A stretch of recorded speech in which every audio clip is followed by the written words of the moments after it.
So I'm going to start this section in English for several reasons. One of them is because I want to get some feedback from English-speaking people.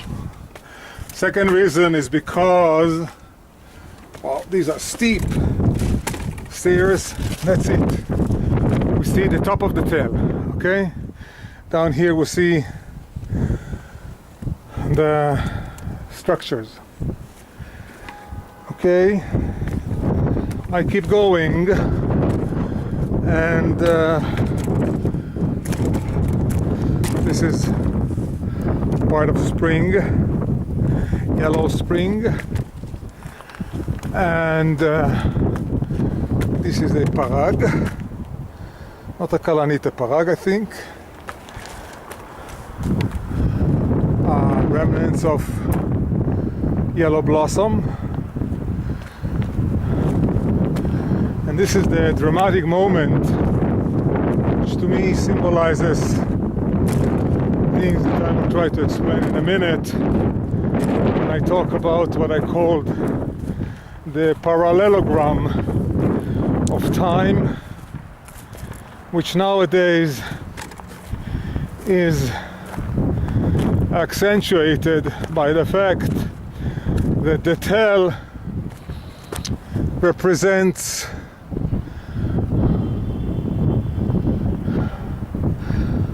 a very long period in the history of the planet, which according to Harari I choose to call linear, or you break Kurzweil.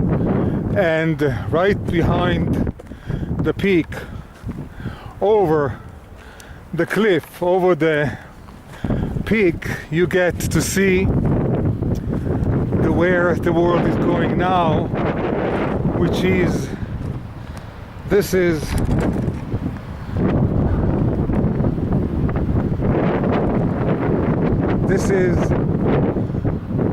the exponential world which we live in, and most of us who grew up in a linear world simply do not understand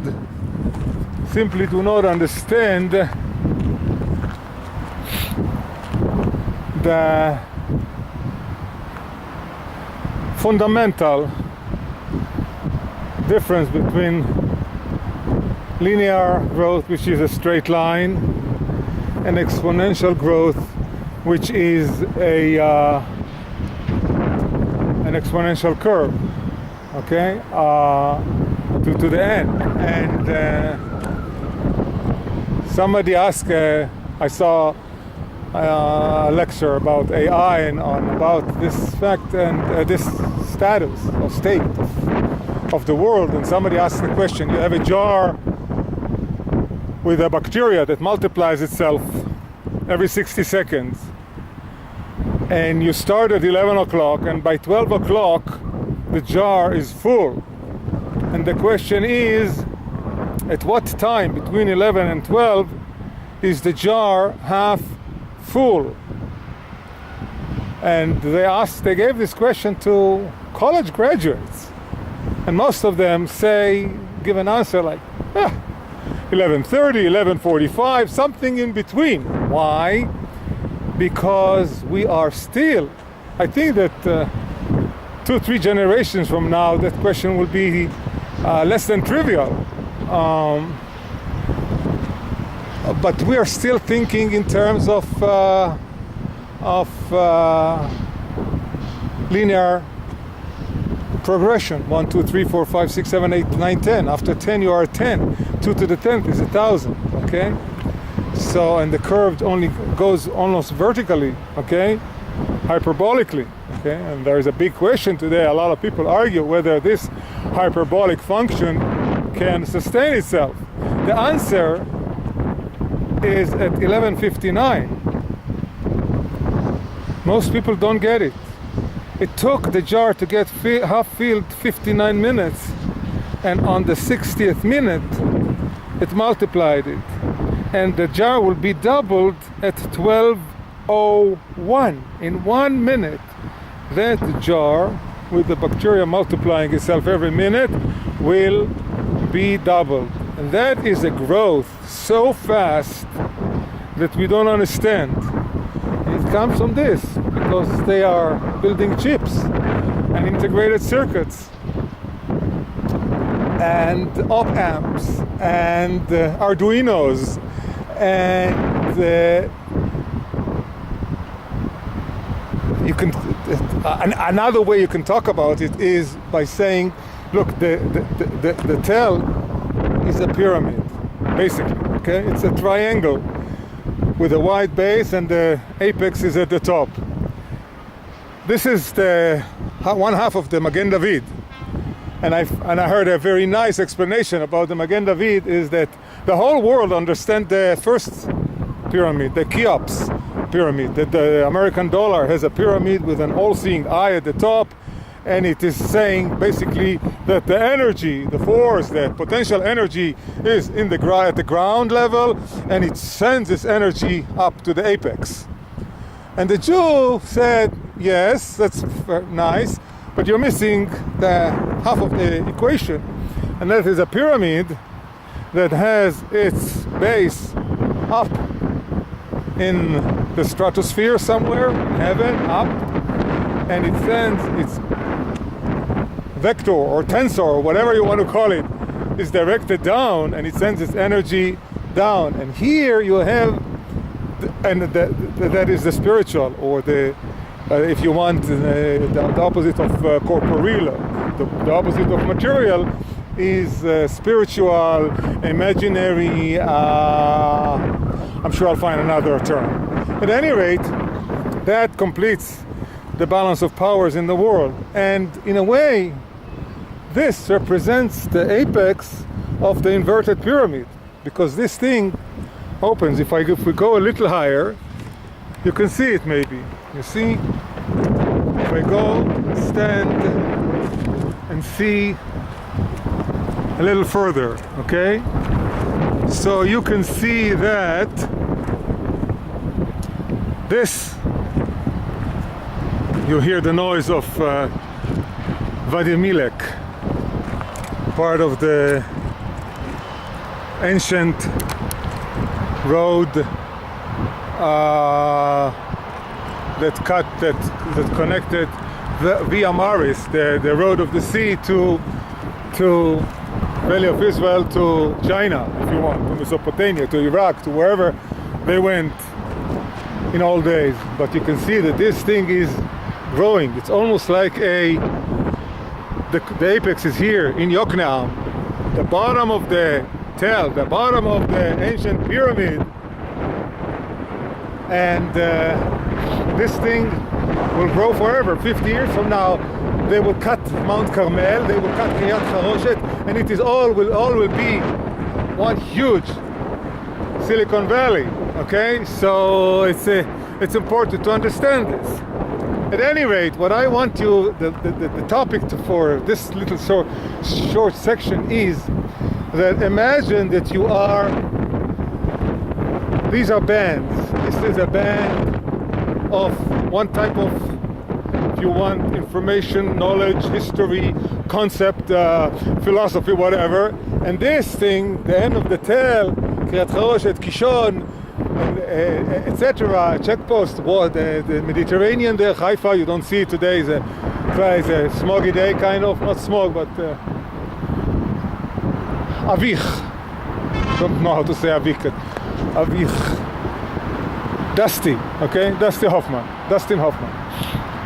So, when you think about those two parallels, I think you can think of it's a symbol of how symbolic this spot is. This spot combines the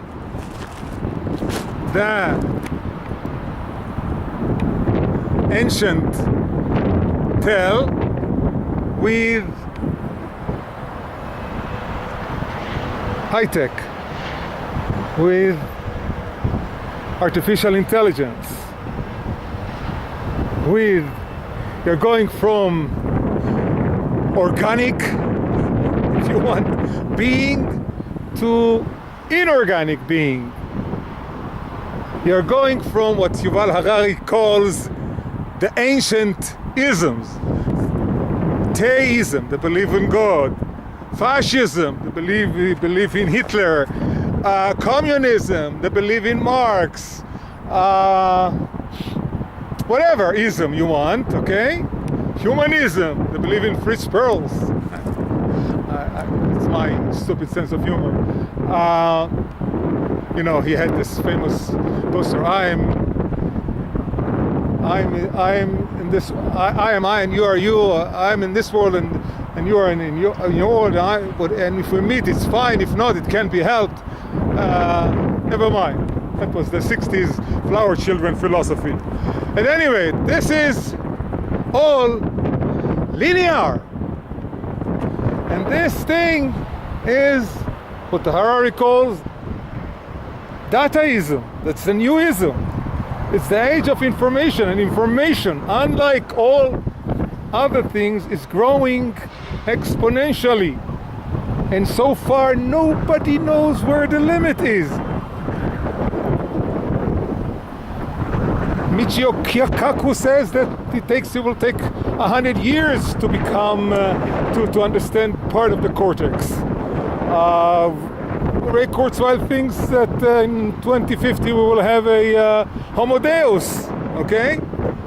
So the fact that the two things are meeting here, in my opinion, is very symbolic. And I am daring to say, and you will forgive me, and I want your feedback on this, I am saying that this point is a very, very, very strong point representing the fate of the Jews. Why? Because all these cultures, the Persians, the Romans, the Greeks, the Mamelukes, the Ottomans, whoever came here, they came to conquer material. They wanted land, they wanted ores, they wanted precious metals, they wanted commodities, they wanted, for lack of a better word, linear things, okay? But if you listen to some of Michio Kaku's lectures, he is very prolific. He's going around and giving a lot of lectures. He says, the future is here. The most expensive, the most precious thing in the world is not the Koh-i-Noor or whatever diamond there is. It is not platinum. It is not uranium. It is not material, it is information. The richest people in the world today are the Googles and the Facebooks and the Netflix and the people and the Waze people, all those cars down there that go to Zichron Yaakov, they go to Zichron. Then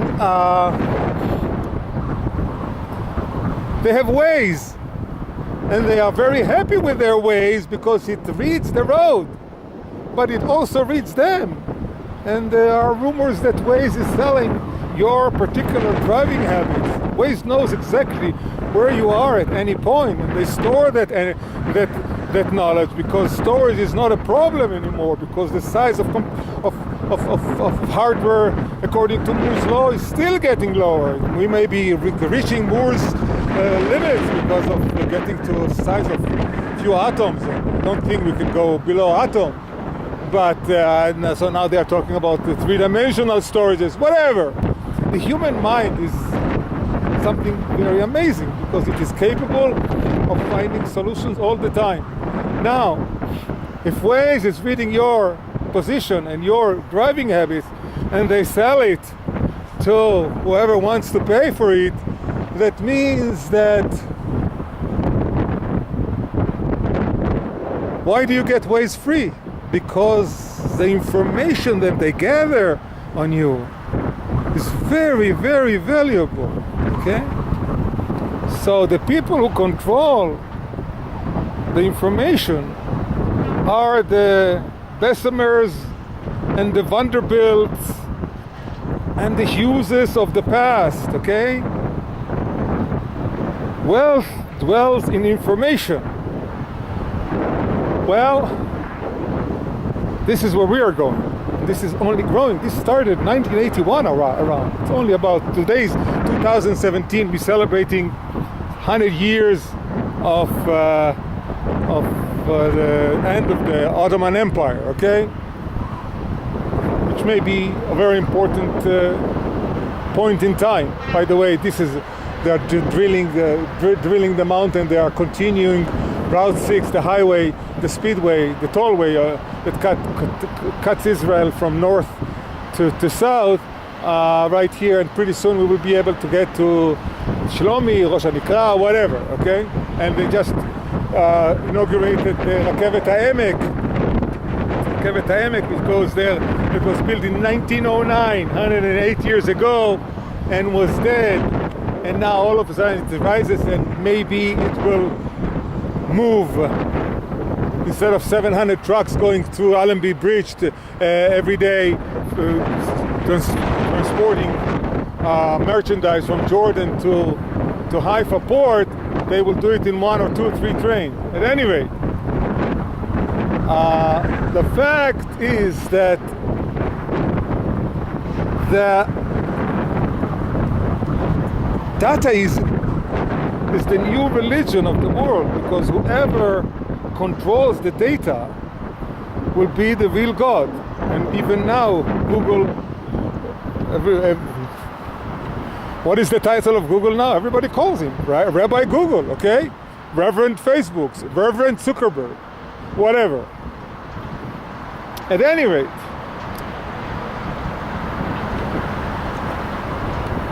if I'm a racist, forgive me. But this is Islam. Islam still believes that the knowledge is not in the hand of man, that the knowledge is absolute. Islam still does not believe in doubt. This is the age of doubt. This began around 1500 when Bacon declared, I don't know, is the true way for knowledge. The moment that human beings stop believing that every unanswerable question has to come from some deity, something that we cannot grasp, but it is not in our hands, human beings did not progress. Look at this again. This is 3,200 years of one culture after another coming, conquering. Kibush. Yeah, kibush. Everybody says the kibush is the problem. As if this land is important. This land is nothing. It doesn't mean anything. Nothing developed here. The people who came here, the Romans, the Greeks, the Mamelukes, the Nabatean, the Arabs, the Ottomans, didn't contribute anything to this thing. Zilch. First of all, because they were the linear curve, and they didn't have. So the growth was very, very progressive and small and slow. And secondly, they believed that whenever they didn't have an answer to something, the answer came from the Quran. Well, the people here don't believe in the Quran, and they don't believe that God will solve their next cancer problem or will build the next robot. They believe that science will do it, and science is is based upon doubt. Uriah Shavit calls these two cultures I like the nomenclatures he gives. He calls this Chevrat HaHitgalut, and this is Chevrat HaSafek. The culture, the society, the society of, or the mentality of revelation, other words, knowledge comes from without us, and this is the philosophy of doubt. I will not believe anything unless I have put it to test. If it passes the test, it is good. And at that moment, people started to fly, and the curve, because information grows exponentially, the whole thing is growing exponentially. Think one more time about what I started to say about the parallelogram of time. When you study history and you have a lot of information, you realize that history is really not the tell. The tell is a pyramid, which you can call it a top-down management. Okay, everything is built upon everything, and it goes like this. But this is not an efficient way to distribute information. Okay, a much better way is to distribute it like a parallel circuit. Okay, when you have one input, and the inputs add, and then they go and become more powerful.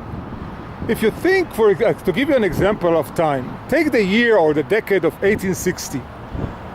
1864 was the Civil War in America. 600 people, about 600,000 people had to die for America to go through its melting pot and to its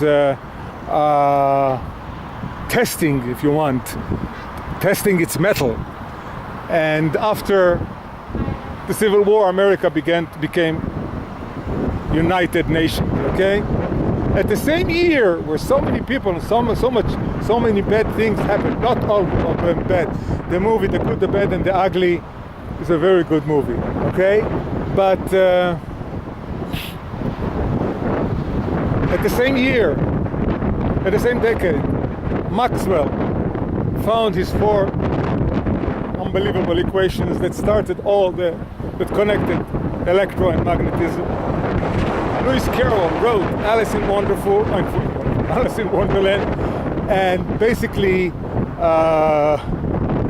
Martin Gardner, who wrote Alice Annotated, said that every line in Alice in Wonderland is a mathematical equation, because Dodgson was a mathematician, and a pretty good one. And when Alice is falling to the looking glass, it's a black hole, and all kind of stuff. Okay. At the same year, Mark Twain was here and wrote My Travels in the War in the Holy Land, and he told how desolated this thing was. In 1869, the Suez Canal was dug by Lesseps and turned this point, which was a very important viaduct of merchandise throughout ancient history, okay, it became useless. Okay, after 1860, nobody wanted to come here. The first Aliyah came in 1881, and they came only because there was a big drought in Russia. Okay, at any rate, what I'm trying to say is that another example of parallelogram of time. 1917 was the Russian Revolution, beginning of communism, and the mandate here, but the end of the the rule of the Ottoman Empire of Islam over this thing. You understand? Take the year 1947. 1947 here was terrible because it was the beginning of the War of Independence. But in Cornell or in MIT, wherever he was, Shockley, Bardeen, and what's the name of the third genius, invented the transistor. This is the result of the invention of the transistor in 1947. So people died in the war and were very afraid of their existence. Asafin Bari in the book Habaita says that in Afikim, when they heard in 48 that the United Nations declared Israel end of mandate and Israel a state, they said that there were clever Jews from Russia. Okay, they said, will it halt? And Galili is the character of one of the biggest, Yahari, or one of the biggest leaders of the early Yishuv. And he said, let it exist for 2 weeks, but let it be established. So the guys from Afikim didn't give Israel more than 2 weeks. Well, we are a few years later, and we are at the apex of this fantastic triangle that sends, that is going to develop, and the boundaries of the top or the bottom, or the upper bottom of this triangle, nobody knows, okay? So when you look upon time, we're standing here in 2017. Today is April 30th. Tonight is the eve of, by the way, you can, no, that's not the train. At the eve of Yom HaZikaron, of Memorial Day. And tomorrow is the 69th anniversary. Next year is 70th anniversary of Israel. And in 70 years, this place has joined Dataism, has joined the exponential curve. Israel is an exponentially growing country because it is based on information, high-tech.